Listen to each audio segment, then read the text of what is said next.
podcast. Conhecimento que sai de dentro das paredes da escola e chega até você. Hoje os alunos Luca Leonardo e Lucas Pilar Nunes conversam com a Adriana Piscinin e Luciene Papa sobre as doenças sazonais com enfoque na dengue. Professora doutora Luciene Papa, professora doutora Adriana Piscinin. Hoje aqui a gente vai apresentar o podcast no tema das doenças sazonais. Estou aqui com o Lucas Pilar. E a primeira pergunta é vocês apresentarem e falar um pouco sobre a profissão de vocês. Boa tarde, meu nome é Luciene Papa, como você falou, eu sou bióloga e também sou pedagoga. E eu sou professora, do Centro Universitário Sudoeste Paulista. Eu ministro anatomia, epidemiologia e é isso. Boa tarde a vocês, meu nome é Adriana, eu sou zootecnista de profissão, mas sou professora também. Fiz mestrado e doutorado em genética. Hoje eu trabalho na FSP, aqui na cidade de Avaré, eu dou aula lá de genética e biologia celular. E acho que é isso.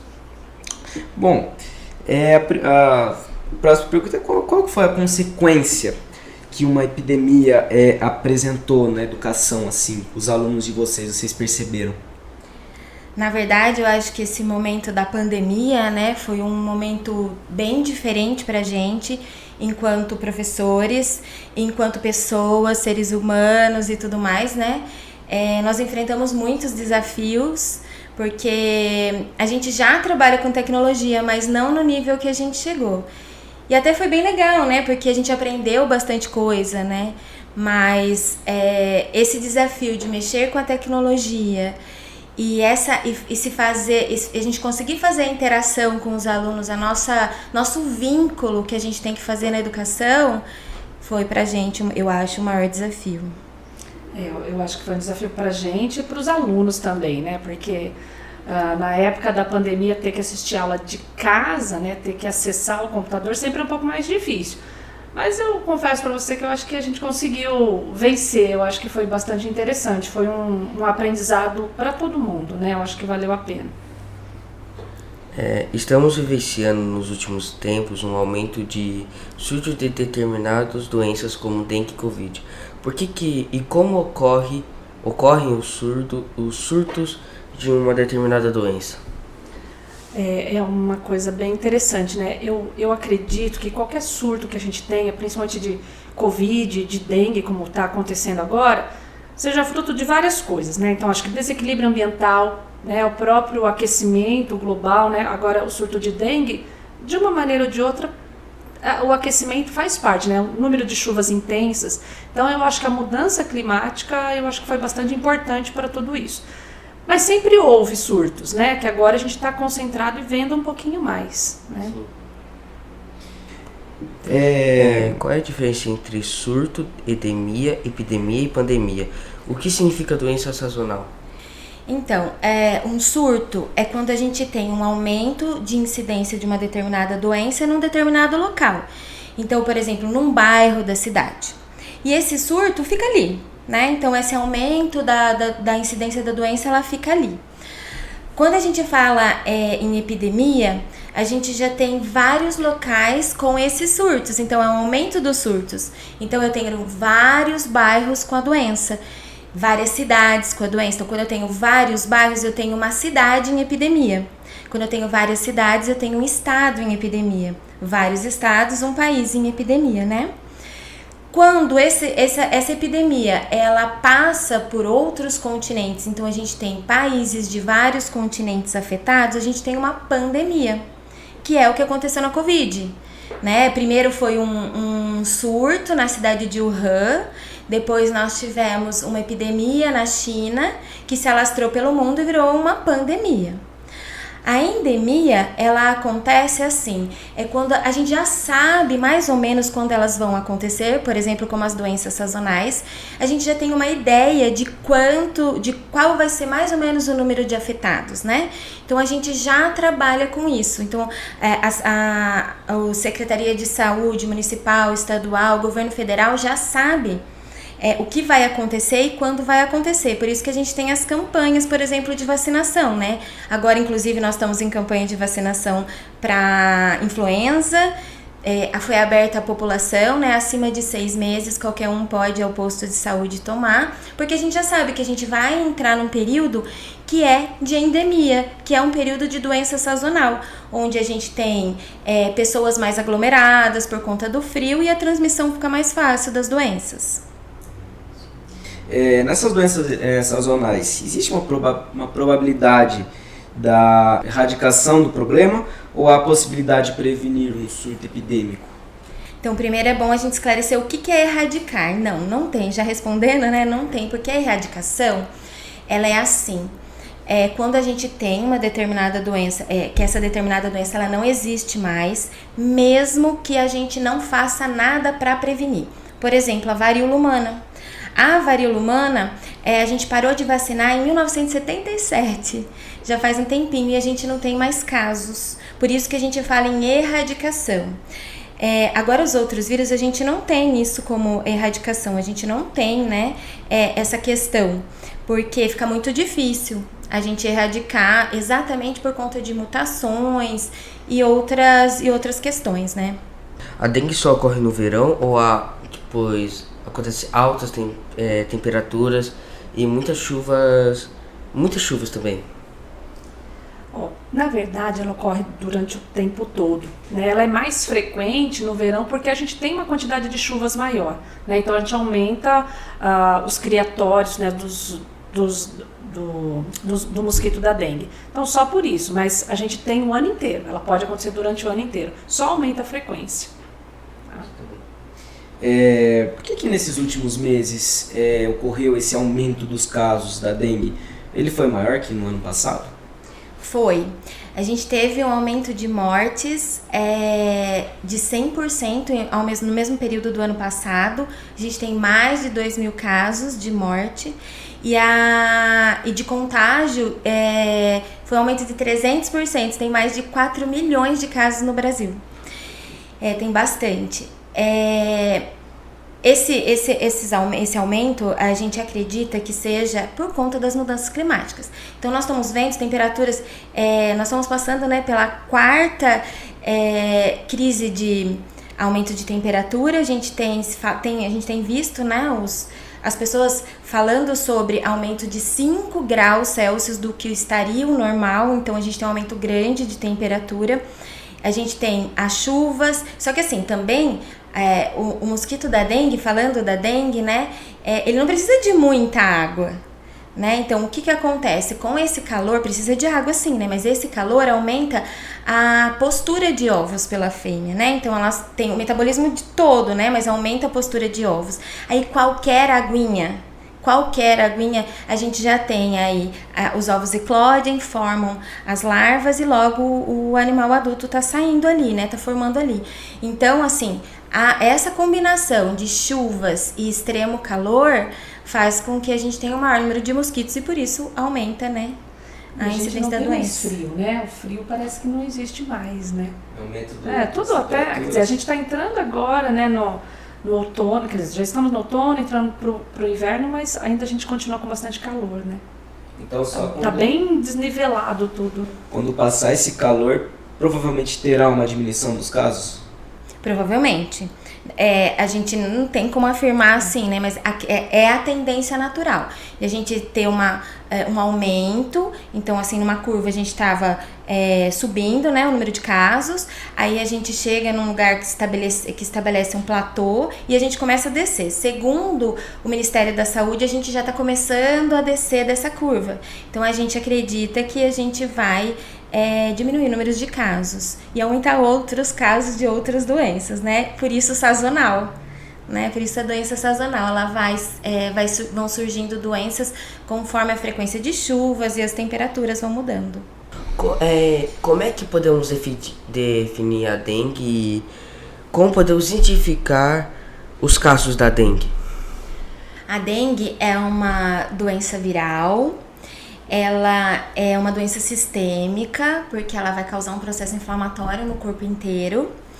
E ela a gente classifica como uma arbovirose, porque é uma doença que é transmitida por insetos, né? E ela tem como... são vários sorotipos existentes, então tem vários tipos de sorotipos do vírus. São quantos tipos? São cinco tipos, dengue 1, 2, 3, 4 e 5. O tipo 5, ele não acontece no Brasil ainda, esperamos que não aconteça. Ele é endêmico da Malásia. E os outros 4 sorotipos existem no Brasil. Hoje, nós temos todos os estados e o Distrito Federal com pessoas que têm os 4 sorotipos, né? E a maior incidência que a gente encontra desses 4 sorotipos juntos ao mesmo tempo é em Minas Gerais, onde a gente tem bastante casos, né? A dengue, o quadro da doença é dividido em 3 fases: a fase febril, a fase crítica e a recuperação. A fase febril é o tempo que as pessoas estão com a febre, né? Então acontece a febre e depois essa febre vai diminuindo. Nesse momento, as pessoas muitas vezes elas acham que elas estão curadas, e é aí que entra a fase crítica, quando a gente tem os problemas plaquetários, os problemas de permeabilidade de vasos, que faz com que ela possa ficar grave, virar a dengue grave, se tornar a dengue grave. Mas daí depois que passa esse período, nós temos o período de recuperação, né? Então, mais ou menos durante esse período entre você ter a febre e ficar completamente recuperado, claro que vai de pessoa para pessoa, né? Óbvio, mas é em torno de 12 a 15 dias. Como podemos diferenciar os casos de dengue, Covid, Zika e chikungunya? Pode? Vai você, pode falar. Na verdade, se a gente tem a dengue, o zika e o chikungunya, todos são transmitidos por um mosquito, né? Pelo mosquito Aedes aegypti. Já o Covid não tem nada a ver com mosquito, aí é uma infecção que é de pessoa a pessoa mesmo. Mas o sintoma pode, às vezes, coincidir, né? É esse que é o problema que a gente tem hoje, né? Os sintomas são muito parecidos, né? Varia talvez um pouquinho mais, uma febre mais alta ou não, mas talvez no chikungunya a gente tenha alguma dor articular, né? Que é característico do chikungunya, mas assim, os sintomas são quase os mesmos para todos, né? Então pode ter febre, diarreia, dor no corpo, dor de cabeça, né? Dor atrás do olho, então os sintomas são bem parecidos. O que vai diferenciar são os exames, né? Que a gente tem de sorologia para identificar. E geralmente o Covid também dá a questão assim, faringe, né? Aquela dor de garganta, irritação na garganta, né? Então dá pra gente ter uma ideia, mas uma gripe, né? Uma coisa relacionada com respiração. Mas entre as 3 arboviroses é mais difícil mesmo, tem que fazer teste pra saber, né? E a gente pode ter dengue, zika e chikungunya ao mesmo tempo? Pode.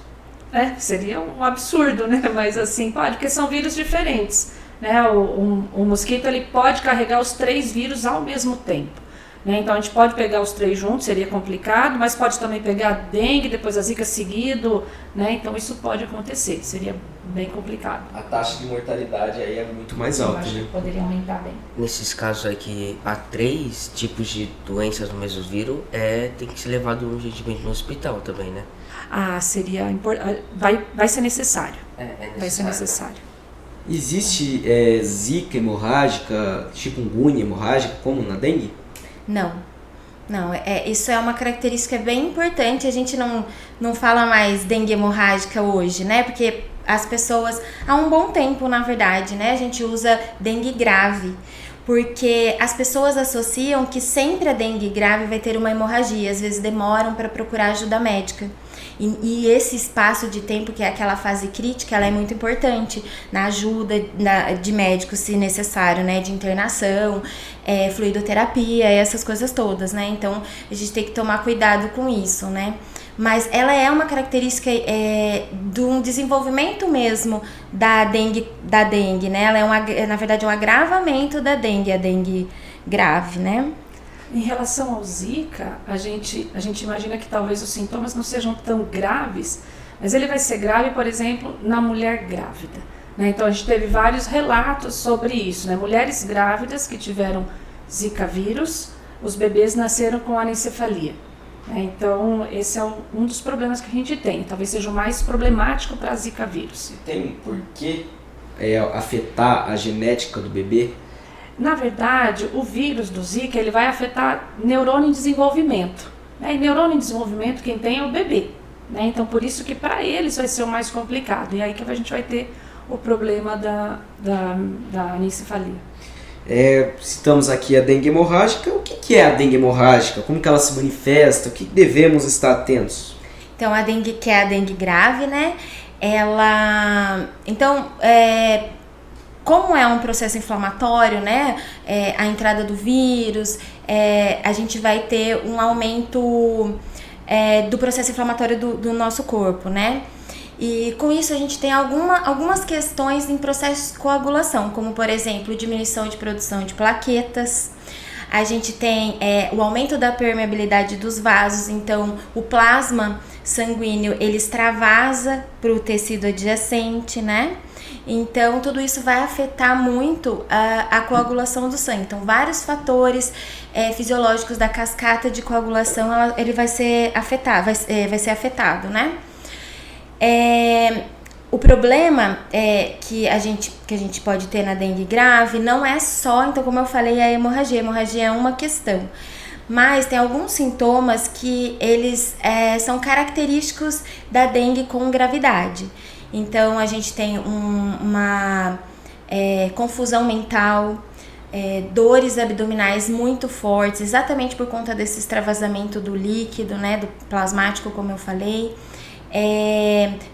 Dificuldade respiratória, vômitos intensos. Daí sim, esses vômitos intensos podem ter sangramento em gengiva e até fezes com sangue. Então esses são os sintomas de gravidade. Então no início de qualquer um desses sintomas tem que procurar ajuda médica, porque a dengue grave pode levar a óbito. Então aí faz necessário realmente ir procurar médica para ver quais são as questões que têm que ser tomadas, né, para minimizar o risco. Eu vi num desenho que teve um personagem que teve hemorragia. Para ele sentar em alguma coisa, no sofá, por exemplo, um negócio maciço até, ele precisava de uma almofada. Tem que saber qual é o sangramento, né? Mas pelo que você está relatando, pode ser alguma hemorroida, alguma coisa do tipo que causa esses sangramentos, né? Essa almofadinha é só para ficar mais confortável para sentar, porque essa região, ela vai ficar, a região anal, né? Ela vai ficar inflamada, dolorida, como qualquer outra inflamação. Então é um lugarzinho assim para acomodar mesmo, para não doer. A gente escuta muito na televisão, alguns sites científicos, que a gente tem aquele mecanismo de sangramento da dengue hemorrágica, dengue grave. O que é esse mecanismo de sangramento? Na verdade é assim, o que ocorre?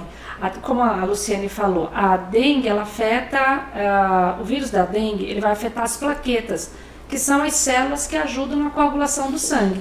Então tende a diminuir as plaquetas. Como diminui as plaquetas, então a gente fica suscetível a qualquer tipo de sangramento.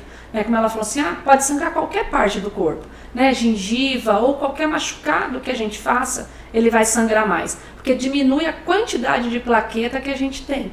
Esse é o principal, talvez hoje seja o que vai levar a dengue grave, né, Luciene? Essa diminuição. Sim. Inclusive, o hemograma, ele vai ser um exame importante para você saber a gravidade da doença, né? Lógico que a diminuição de plaquetas ela vai acontecer na maioria dos casos, mas esse monitoramento é importante junto com outros sintomas, como eu falei, dificuldade respiratória, confusão mental e tudo mais. A gente escuta na televisão, nos sites também, que a gente tem que ficar muito atento com a segunda infecção pela dengue. Essa segunda infecção, porque a dengue pode se evoluir para o estágio mais grave da doença. Ela sempre irá evoluir para o estado mais grave, a segunda infecção? Nem sempre. Você pode ter uma dengue grave na primeira infecção. Isso tudo vai depender da resposta imunológica de cada pessoa. Mas existe uma tendência, né? Porque como a gente já conversou, são 4 sorotipos, né? E a gente faz imunidade específica para cada um desses 4 sorotipos. Então, quando você pegou dengue uma vez, o seu organismo já conheceu aquele vírus, já fez os anticorpos para ele. Só que, por exemplo, você pega um outro sorotipo, eles são parecidos, mas não são iguais. Então, o seu organismo, ele entende como algo que ele conhece, só que não. Então, a resposta imunológica, ela tende a ser exacerbada. Então, por isso, a gente daí tem diminuição mais drástica de plaquetas e tudo mais. Então, por isso que a gente pode ter. Mas existem pessoas que já pegaram os 4 sorotipos e foram dengues comuns, né? Assim, sem evoluir para gravidade. E pessoas que pegaram uma única vez e evoluíram para gravidade. Por isso é tão importante a gente ficar atento a todos os sintomas, né? Como identificar os mosquitos Aedes aegypti? Qual é a diferença dele entre os outros mosquitos? E se o macho também pode picar os seres humanos ou só a fêmea? Por quê? Aí a bióloga vai falar de mosquito. Ele é um mosquito relativamente pequeno, perto dos mosquitos comuns. Ele tem como característica principal umas listras. Ele é rajadinho, então listras brancas, mas não só nos membros, não só nas patinhas, né? O abdômen dele também tem. Muita gente confunde achando que é só nas patinhas, né? Só nos membrinhos, não. O abdômen dele também é rajadinho. Porque tem, né, os mosquitinhos que é só patinha, né? Tem sim, os mosquitos que daí não são o Aedes, né? Tem sim. Aí essa diferenciação a gente faz visual, mas eles são bem pequenininhos, né? São assim, bem pequenininhos, eles são menores, né? Que os outros mosquitos, né? Quanto ao macho picar, então, quem vai picar é a fêmea, porque ela precisa do sangue não basicamente para alimentação como a gente pensa, mas para poder fazer a maturação dos ovos dela. Né? Então, depois desses ovos já na fêmea, né, já aconteceu o acasalamento e os ovos já estão prontos na fêmea, ela precisa do sangue para terminar a maturação dos ovos, para depois acontecer a postura. Na verdade, os mosquitos eles se alimentam de seivas de planta mesmo.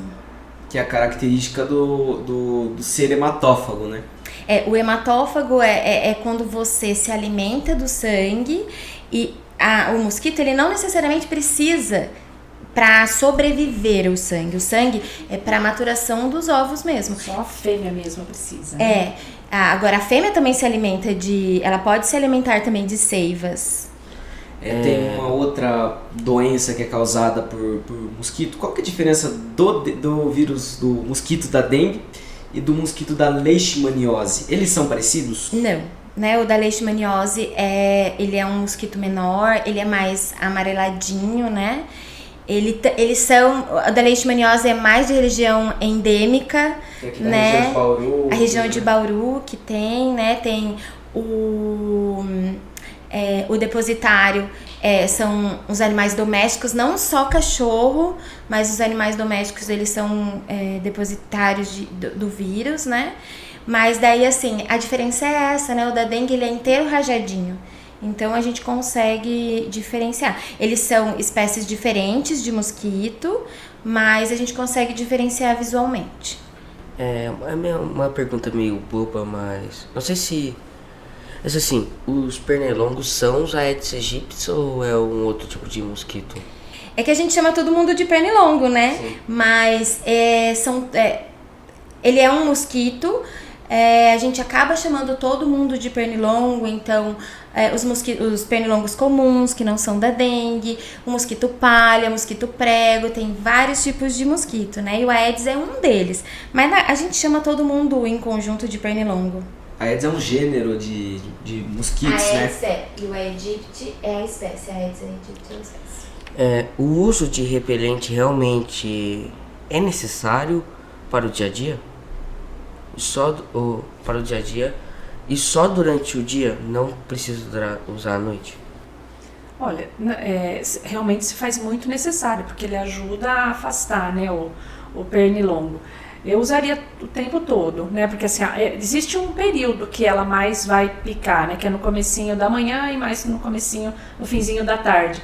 Só que isso é a maioria delas, né? Isso não quer dizer que não tem em outro horário, né? Então hoje, né, do jeito que a gente tá, eu recomendo que seja usado o tempo todo. A gente escuta muito das pessoas que vendem os mosquitos falar que o melhor repelente é o que tem aquele tal de caridina.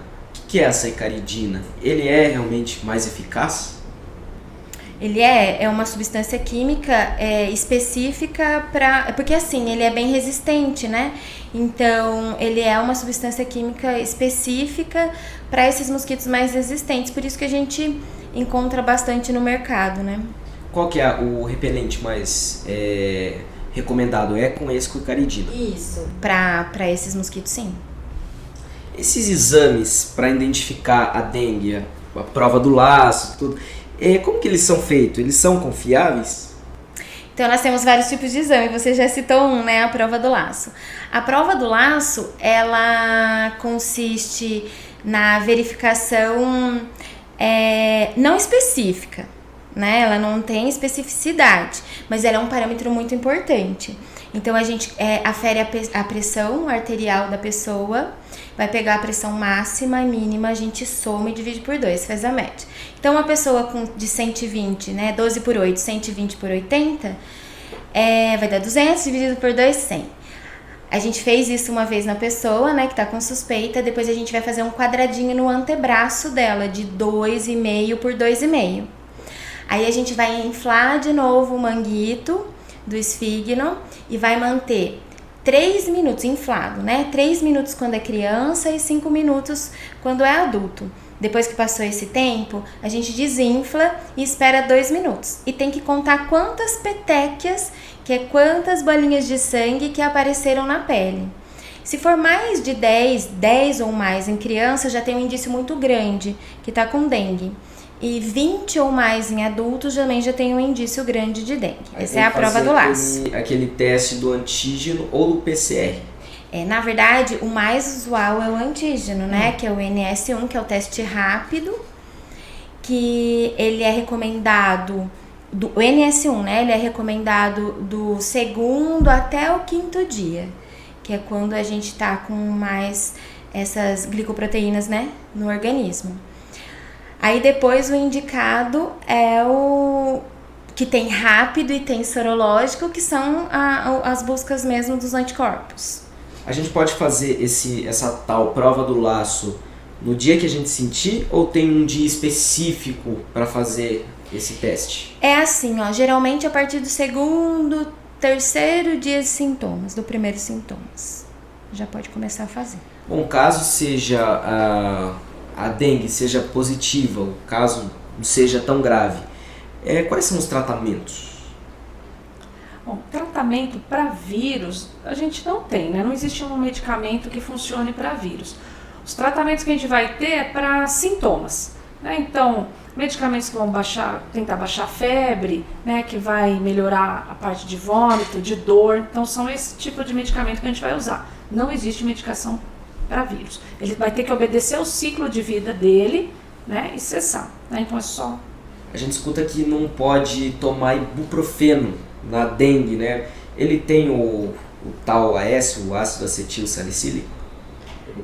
Na verdade, assim, o ibuprofeno é uma medicação e eles agem... Por que a gente não pode, né? Eles vão agir produzindo uma substância que vão interferir nas plaquetas, na coagulação das plaquetas do sangue da gente.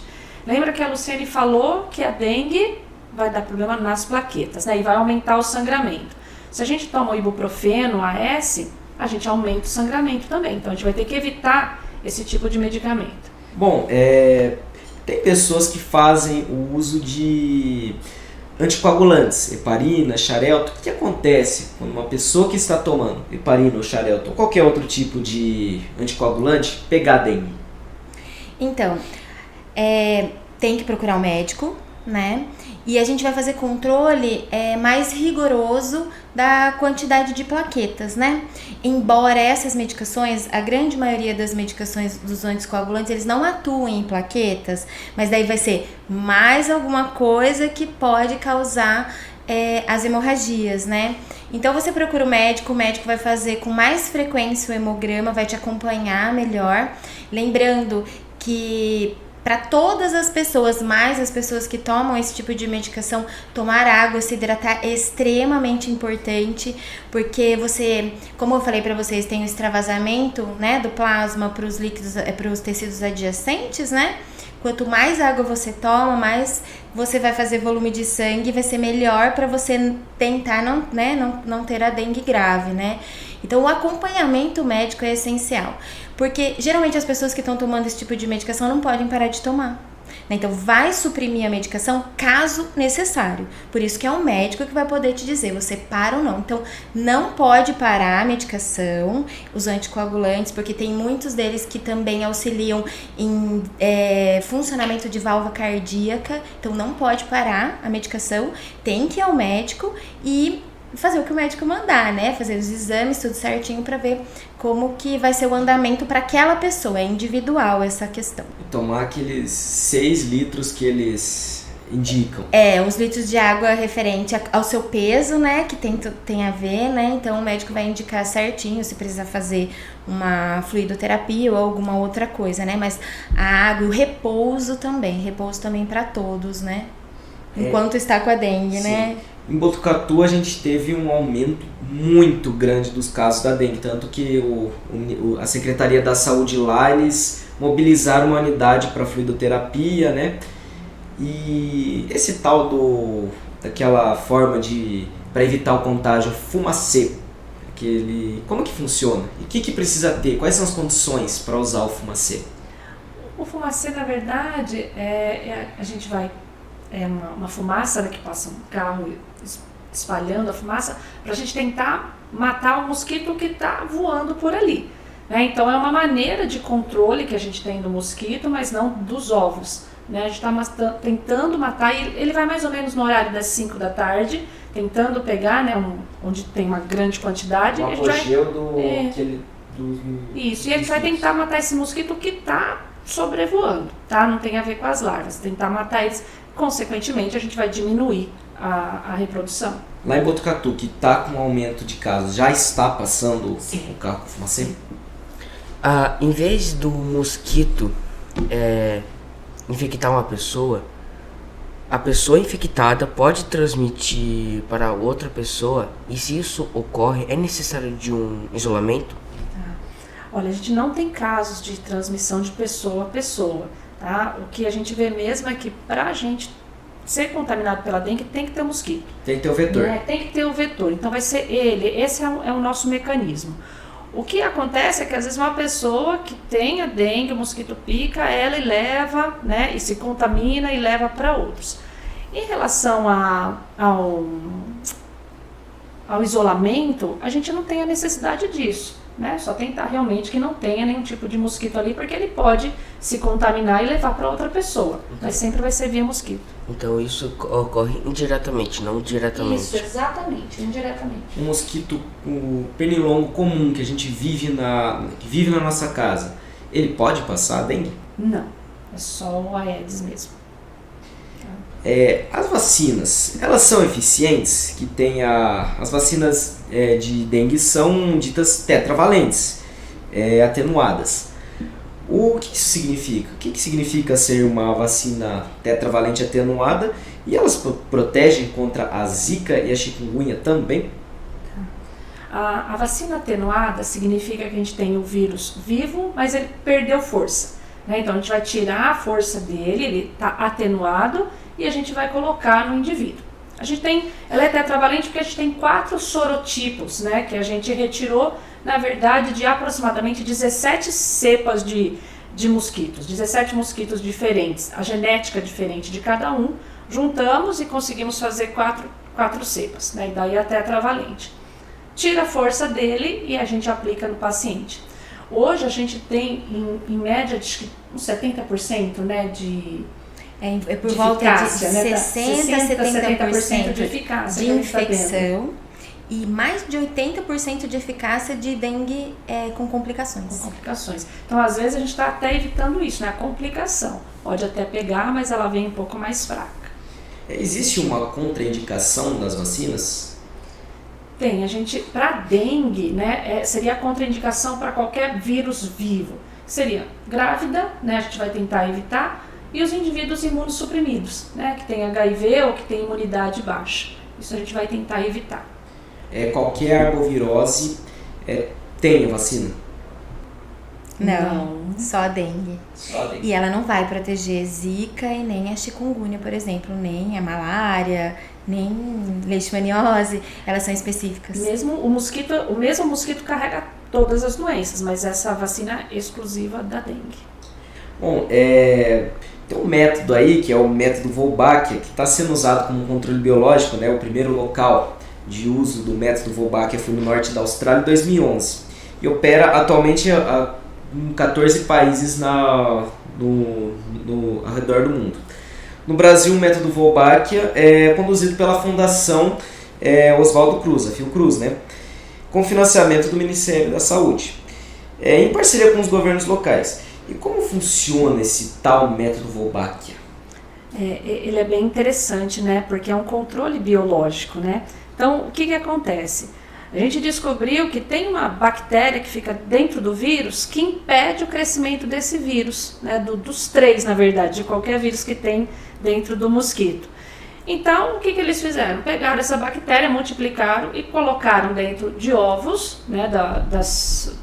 Que as fêmeas botaram, e multiplicaram esses mosquitos.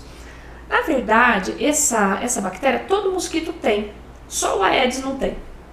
Né? Então, por isso que a gente replica o vírus dentro dele.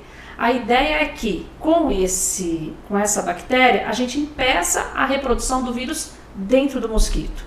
E aí ele vai impedir a transmissão para a gente.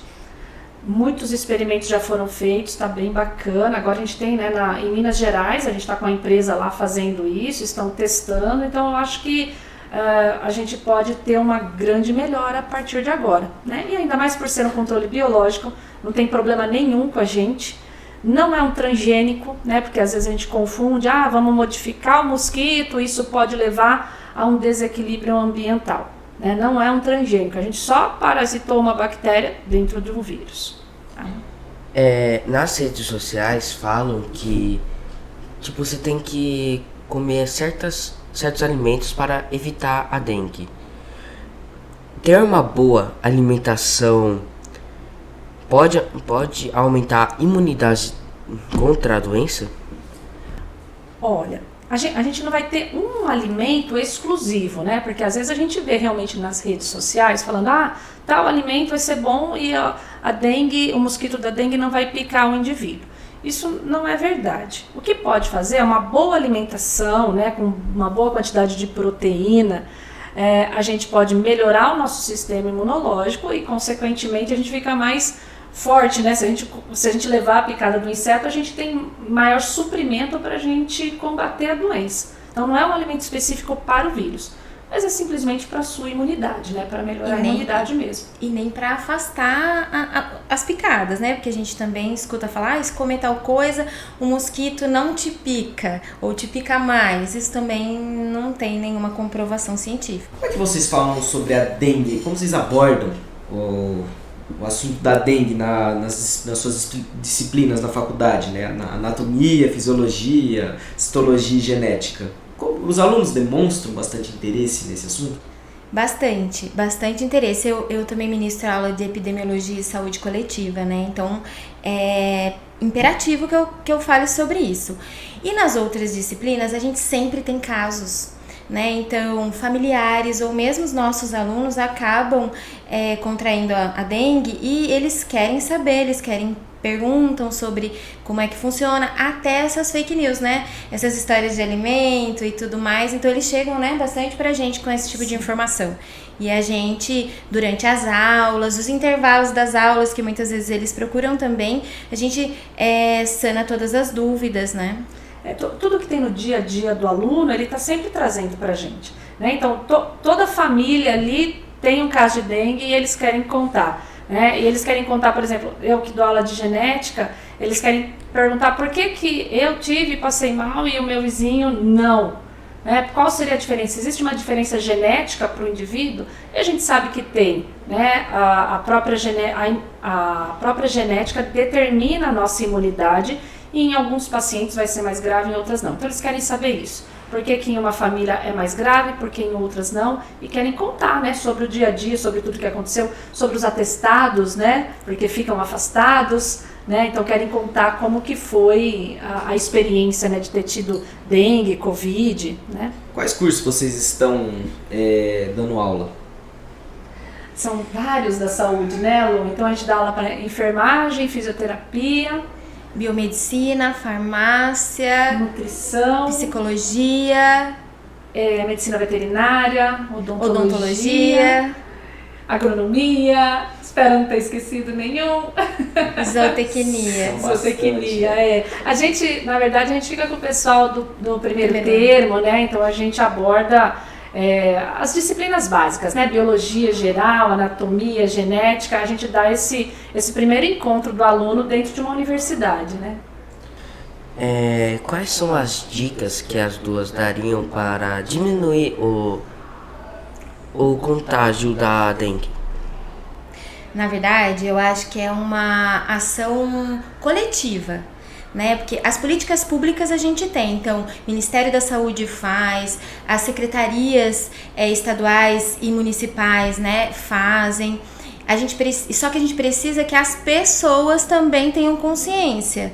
Então aquela história de realmente você tirar 5 minutinhos do seu dia, olhar a sua casa, ver se não tem água parada, olhar quando você mora em algum lugar que tem terreno baldio, ver se não tem alguma coisa com água parada, olhar as calhas, as piscinas, porque como eu falei, qualquer água vai ser água para reprodução, né? Então a população tem que ficar atenta também. É lógico que a gente tem que ter as iniciativas de políticas públicas, como eu falei, mas a população tem que ajudar bastante. É assim que a gente vai conseguir diminuir os casos de dengue. Bom, professoras, muito obrigado por doar o tempo de vocês com esse bate-papo muito produtivo, né? Agora, daqui a pouco, às 7 vão entrar em aula mais um round lá na faculdade. Vieram de Botucatu, então muito obrigado por doarem o tempo. Nós que agradecemos. Eu também agradeço pela presença de vocês, por também aceitarem o convite que a gente fez para meio que conversar com nós. Muito obrigada. A gente agradece a oportunidade. Estamos à disposição. Gostaram? Então compartilhem o conhecimento e sigam nossas redes sociais. Facebook, Portinari Colégio. Instagram, Colégio Portinari Avaré. Canal do YouTube, Portinari Avaré. E o Spotify, Podcast. Até o próximo podcast.